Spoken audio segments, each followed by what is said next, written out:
Hey, good evening, everyone. Welcome to Saturday Night Dhamma.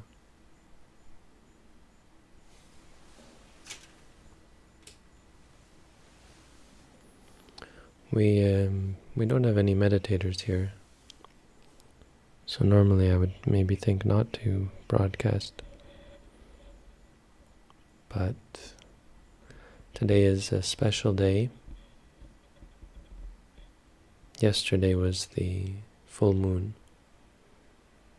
and that marks the anniversary of the turning of the wheel of Dhamma, when the Buddha first taught.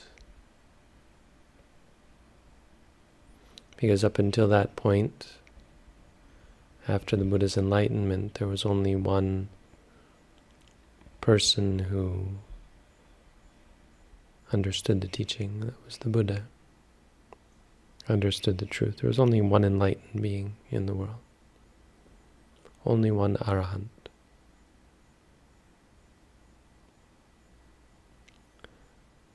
But with the teaching that we're commemorating yesterday and today,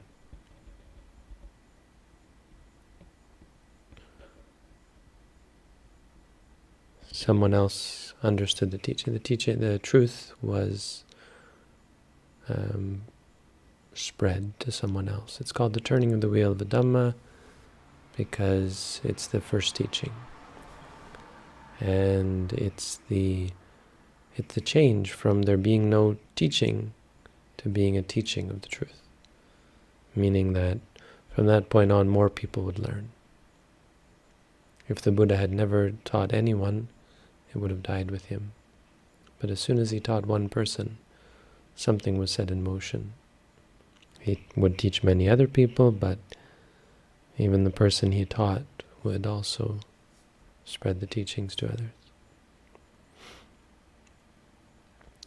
So I'd like to talk a little bit about this and about today as well, which is the first day of the rains, which is also another important part of Buddhist culture. So for the next 3 months, I'm stuck in this one place. Not that I really ever go anywhere anyway, but I'm not generally allowed to spend a night anywhere else, but there are exceptions. So I'll talk a little bit about that. But first I thought I'd sort of address this question, which I think is an important question. Why celebrate anything at all?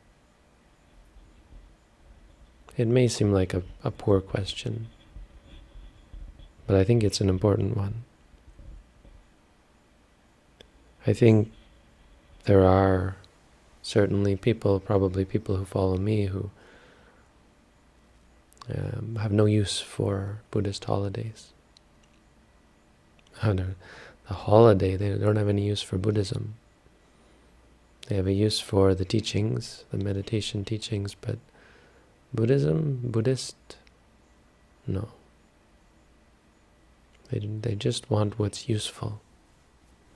And I'm not ridiculing that. I think that's important. It's an important position. Only take what's useful. The problem sometimes is that we throw the baby out with the bathwater. We throw out what's useful. More precisely, we have an overly narrow definition of what's useful. So we'll say, I only want meditation. Is that enough? No, I think it's overly narrow. These sorts of people anyone who thinks like that will have difficulty progressing in meditation because they're missing things. Mainly how to live your life. And living your life, that sort of the activities that surround the meditation practice, that support it, is bound up by things like, culture really. I was thinking about this idea of culture. A holiday is a Buddhist culture. The rains, this custom of spending 3 months, it's just a custom. It's not even raining here, not today. And it won't rain very much in the next 3 months. Not any more than it does the rest of the year. Why bother? Why should we care, right? Why should we adopt customs that are antiquated and regional and often just useless, right? Useless seeming. Could there be some use to them? I think the answer is that there's no reason for us to particularly pick yesterday. There's nothing relating to yesterday. There's nothing relating yesterday to the day when the Buddha is supposed to have taught his first teaching. We're told that it was on a day when the moon happened to be in a specific alignment with the sun and the earth. But what does that mean? It means nothing, really. It's totally circumstantial and meaningless, theoretically. I suppose you could argue that there's something about the stars and how they affect gravity and how there's some sort of mystical, horoscope and that sort of thing. Something to do with the tides, maybe, that the moon has an effect on people. Apparently it does. Full moon.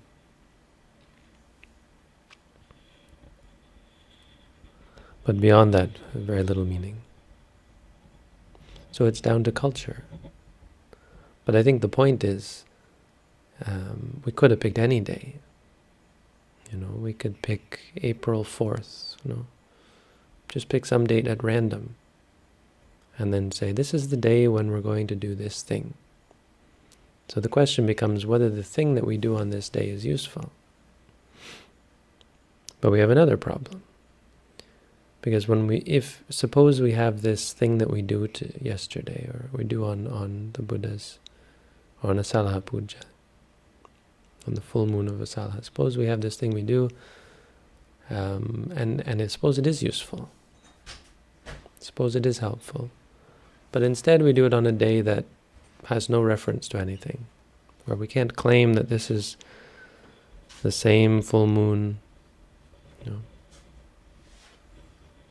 then we diminish the power of whatever it is we're doing, psychologically. Because that's what we're talking about. We're not doing this because, there's another reason, I suppose. It may very well be that the angels up in heaven and other beings in other realms are also doing this. It certainly is that beings all around the world at this time of year are human beings, are thinking about the Buddha and his first teaching. So there's this camaraderie there, which certainly has a psychological impact on all of us. It changes the way we feel about things. It brings to mind things that it should bring to mind. So there's really the answer. That psychologically, and really that shouldn't be a minimalization of this. It is magic. It's not very different from how we think of this, this holiday as having some special meaning. Well, it does have special meaning. It's just that meaning is, of course, in our minds, and if you want to be poetic, it's in our hearts. But that's really important. From a Buddhist perspective, that's most important. Calling something psychologically beneficial is not a diminishing of its importance, not in Buddhism. It's amplifying its importance. And that's where benefit and that's where purpose comes from.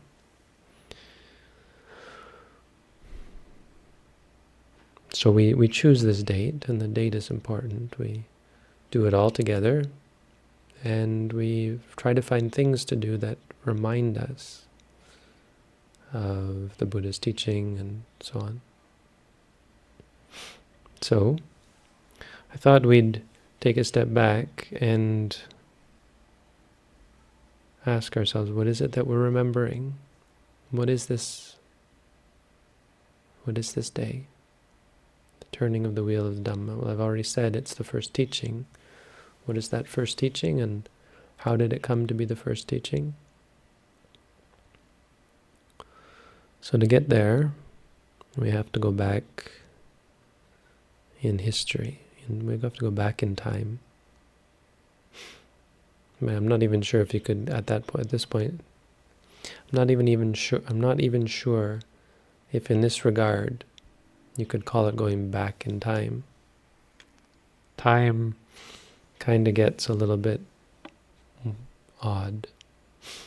It definitely is in the past, but it's called 4 uncountable periods of time in the past. Meaning literally it's not possible to count those time periods. Or maybe it's just a figure of speech. But it's definitely the word that's used. A time that is just so vast, it's beyond anything we can comprehend. Or maybe it's just a figure of speech. Just long times. Yeah, well, this is a very long time. Well, 4 of those.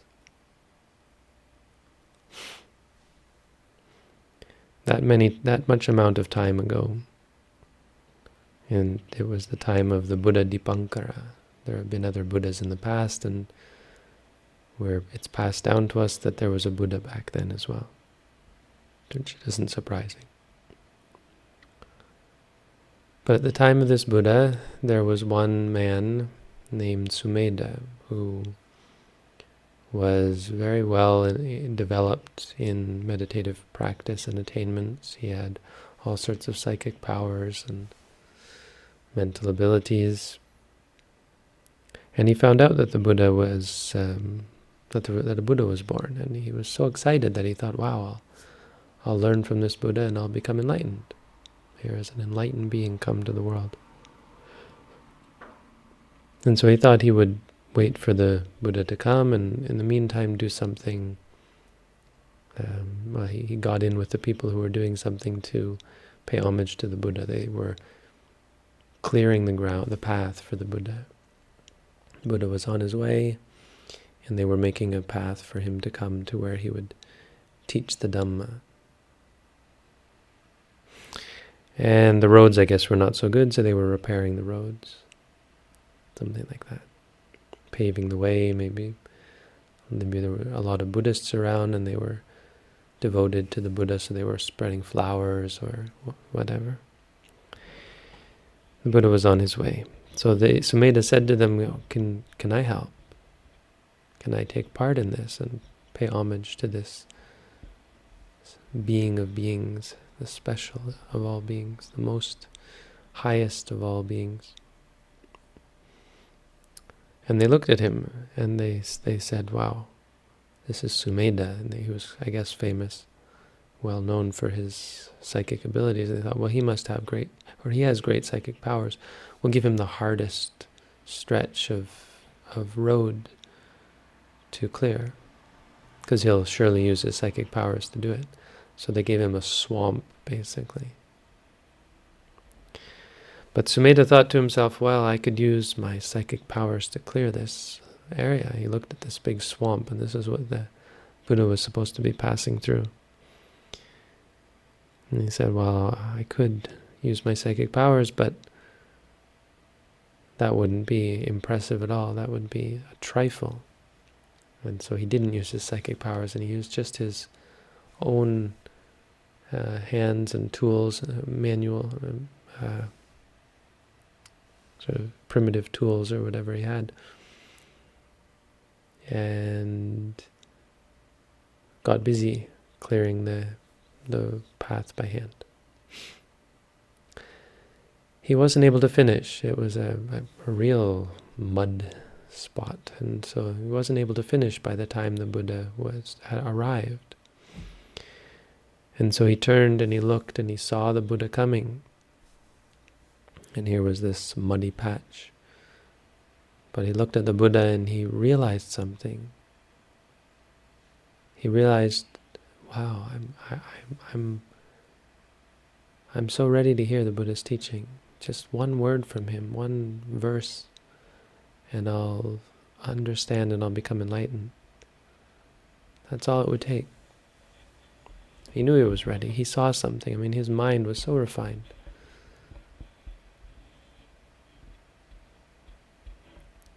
He said, wouldn't that be a waste? Or perhaps not, wouldn't that be a waste, but what if? And he decided, he looked at it a different way. He said, what if I were like this being? What if I were to do what he has done? And he changed his mind. He opened up his mind to a different path. And he made a decision, and he said,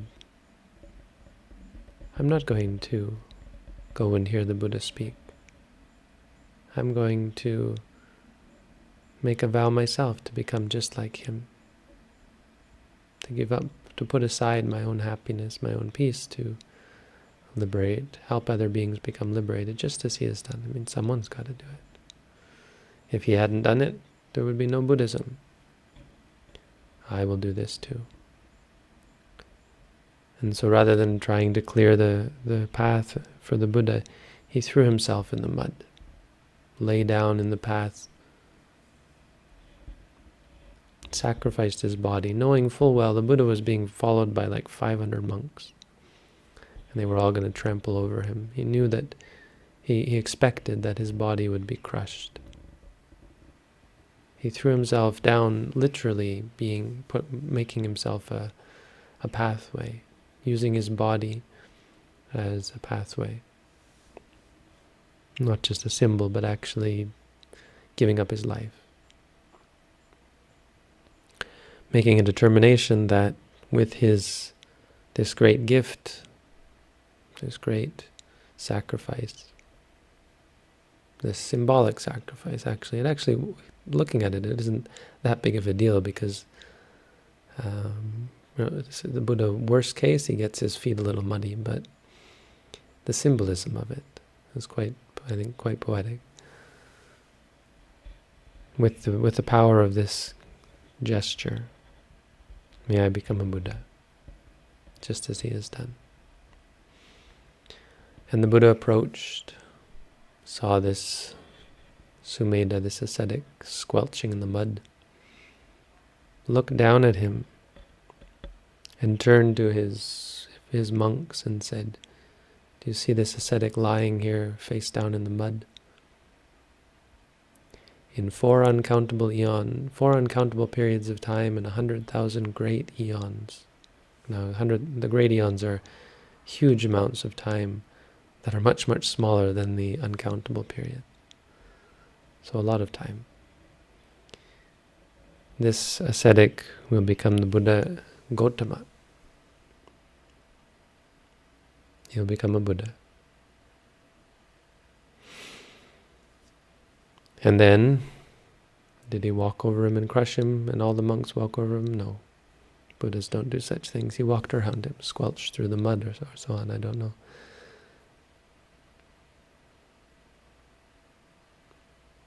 And went on his way. And Sumedha just lay there, and he thought, did he just say what I think he said? And his body was suffused with rapture, and he got up from the mud and left, went in the opposite direction, didn't follow after the Buddha, had made up his mind. Here was the opportunity to become enlightened, and he turned it down. Went on his way to become a Buddha. It's a noble thing. It's a wonderful thing. It may sound like I'm praising this, trying to imply that this is what we all should be doing. And probably some people who are listening to me right now are thinking, wow, that's what I'm going to do. That's not what I'm trying to do. So my caveat is that according to the commentaries, the question is posed. Wait a minute. Was Sumedha the only one in the crowd who thought, boy, I'd like to be I'm going to become a Buddha as well? The commentary answers, no. No, in fact, many people that day were of that opinion, thinking, I will become a Buddha as well. But none of them got the reassurance from the Buddha.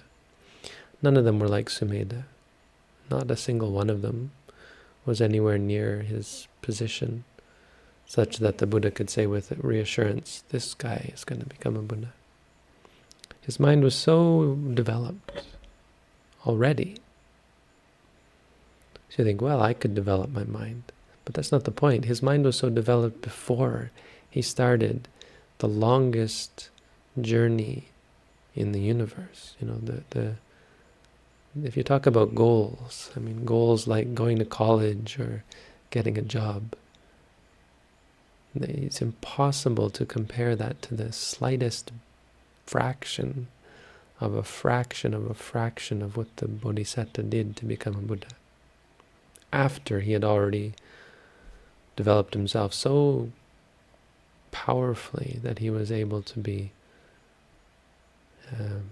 affirmed by another Buddha. It's a very special thing, not something that should be thrown around or taken lightly or sort of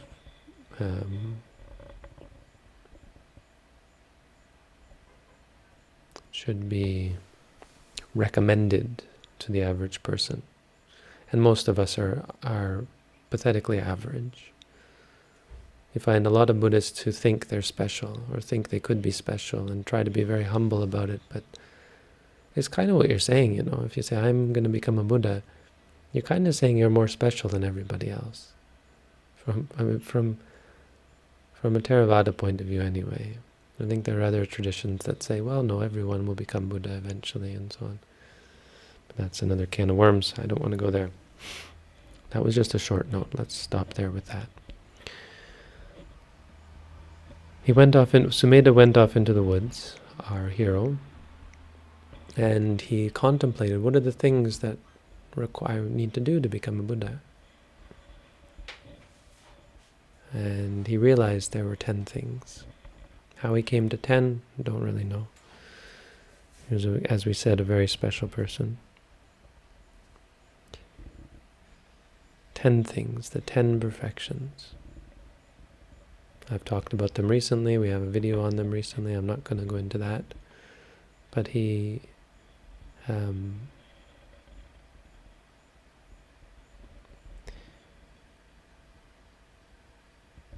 realized that he'd have to cultivate certain qualities to their perfection. Perfection, again, I've talked about this, isn't probably the best translation.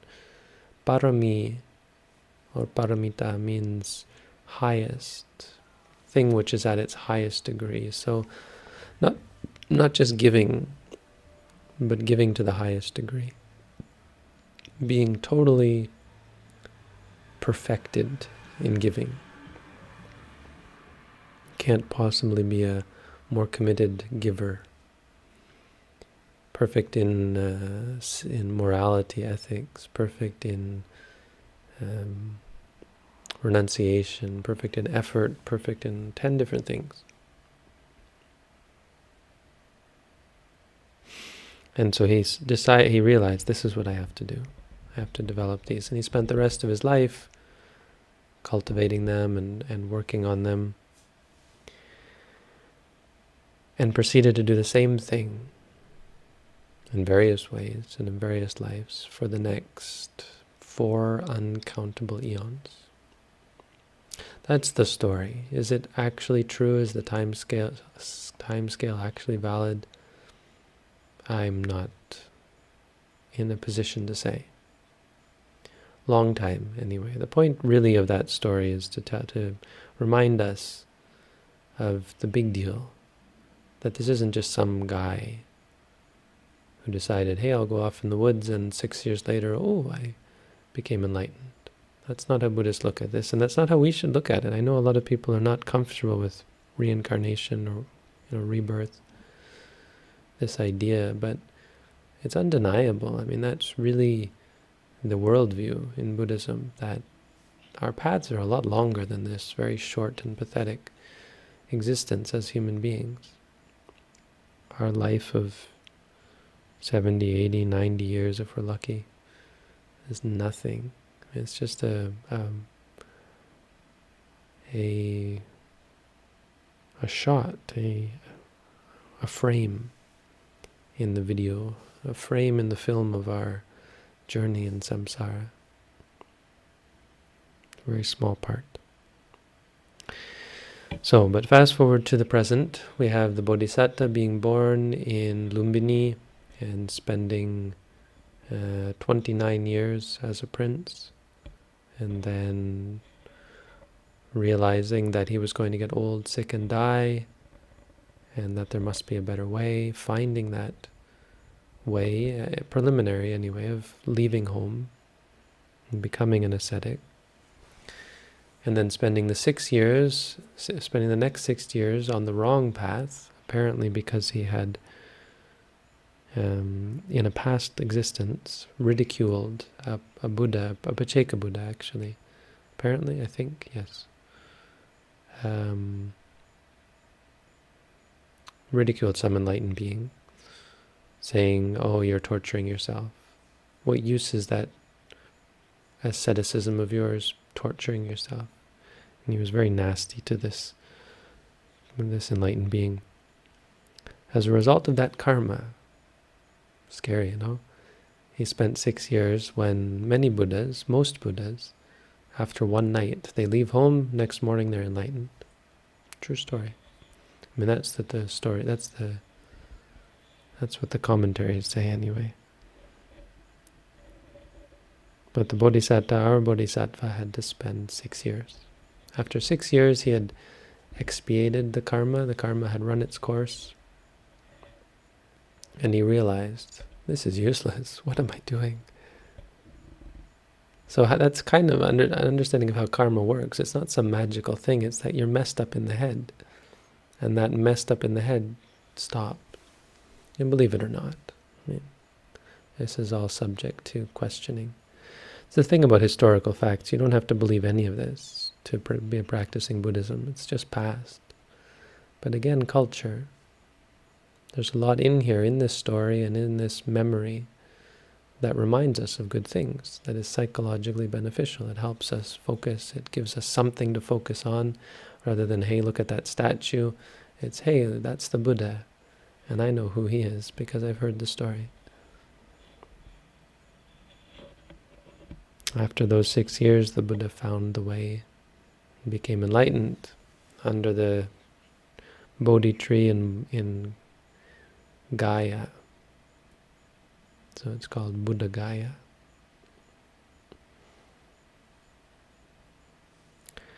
He spent 49 days in and around, or under and around the area of the Bodhi tree, and then was invited to teach, and it tried to figure out who would be the best person to hear his teachings first, and decided that, with some thought, that these five ascetics who he had spent time with in the past 6 years. They were actually four of them were old court astrologers who had predicted that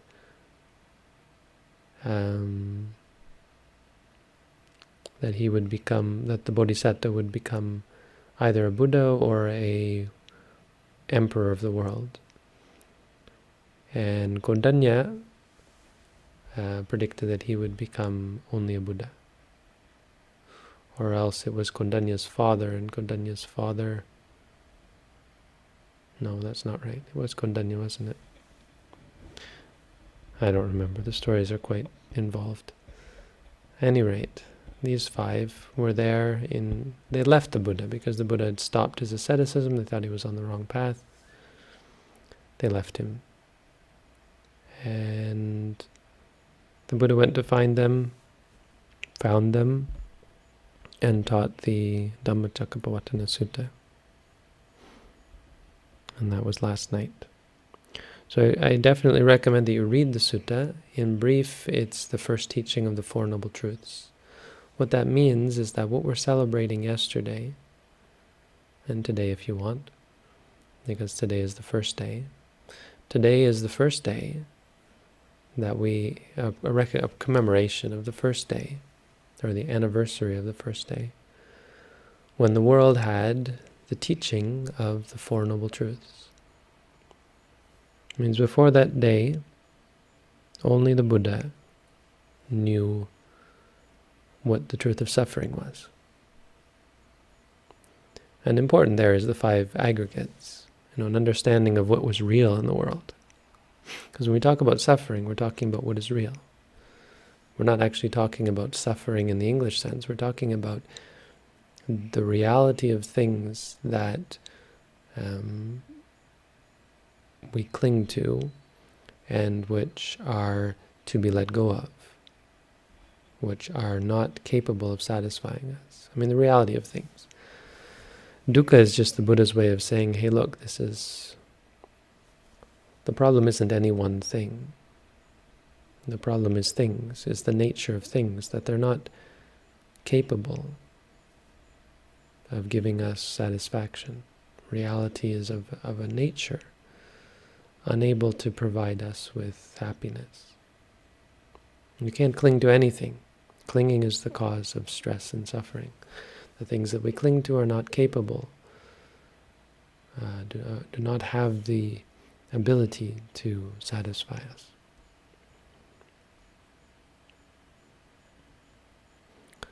So the cause of suffering is craving, cessation of suffering is letting go of craving, and the path, first day today is the first day we have the Eightfold Noble Path. It's an anniversary of that. So, what do we do today? What do we do to commemorate this? Well, it's the beginning of the rains, and the most important thing is to remember and try and emulate the Eightfold Noble Path. The Eightfold Noble Path is the path by which one comes to realize the Four Noble Truths. Realize in the sense of become aware of the nature of reality.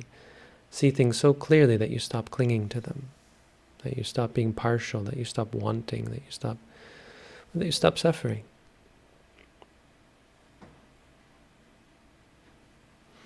So the general thing that we would do during the next 3 months, we would take the next 3 months as being a special opportunity, not that we don't do it the rest of the year, but a special opportunity to cultivate the Eightfold Noble Path. In brief, 3 things, the 3 trainings. So we begin today. I've already made my determination. I'll be spending the 3. I spoke in front of the Buddha, the ritual words that determine give my determination that for the next 3 months I will be residing here. But that's not so meaningful. I mean, it's just a tradition, right? The point is, this 3 months, for all of us, should be an opportunity to increase our commitment to the 3 trainings, which is morality. So we be more committed to keeping ethical precepts, not to lie or to cheat or to steal or to kill, take drugs and alcohol. Many people will give up alcohol just for these 3 months. Yes, you should be giving up alcohol entirely, of course, but for some people in some cultures that's difficult. Concentration, the second one, so meditation. People will take up stronger, more intensive meditation practice during this time. Thinking, the Buddha, he put so much work into, can't I at least put in enough work to follow in his footsteps, to learn from his teachings? I don't have to put all the work in to learn them on my own, but I can listen to the Buddha's teaching, and I have listened to the Buddha's teaching, and I can certainly put that into practice. And wisdom. Through the practice, gaining wisdom, learning the truth, coming to understand reality, giving up our wrong views and wrong opinions, letting go of beliefs, letting go of culture, letting go of our adherence to stubborn views and doubts and and habits and so on and so on. Learning the truth of reality. Gaining a perspective that is in line, not even in line with science, because science may be very good at observations, but by very nature, there's so much about it that is reproachable. The slant of science is so biased, relating to money and so on, prestige, ego, and just ignorance and indoctrination. That, not to say that it's actually among the most beautiful things, because it does purport to relate to knowledge. I'm not saying it's wrong, it's just corrupt. So, as with everything else, let go of it and try to see for yourself what is real. Not what someone else says, not even within the framework of what they say, but within the framework of reality. Wisdom. That's what the holiday really means. That's what this time, this period means. So, not a very intricate or complicated teaching, but you got a story and a reminder, I think. A little bit of perspective on this day. So thank you all for tuning in. Wish you all a happy Wasa, rains, productive. Today is day 1 of the rains. Have a good night.